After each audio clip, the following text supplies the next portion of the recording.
Tired of losing sales because you can't answer customer questions fast enough? Let's supercharge your Shopify store by adding a chatbot in this tutorial. First, head over to your Shopify admin panel and click on Apps.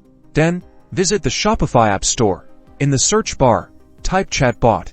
You'll see a bunch of options, so let's narrow it down. Do a little digging and compare features, pricing, and reviews to find the perfect fit for your business needs. Popular options include Tidio, Chatra, and Zendesk, each offering unique functionalities to enhance your customer service. Once you've made your choice, click on the ads listing, like Tidio shown here. Then, click the Add App button to begin the installation process. Shopify will then ask for permission to access your store data. Review these permissions carefully.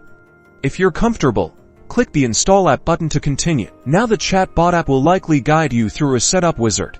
Follow the on-screen instructions to customize your chatbot's appearance, set up automated responses, and integrate it with other marketing tools if available.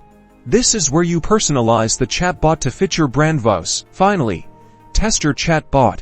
Visit your Shopify store as a customer would and see how the chatbot interacts.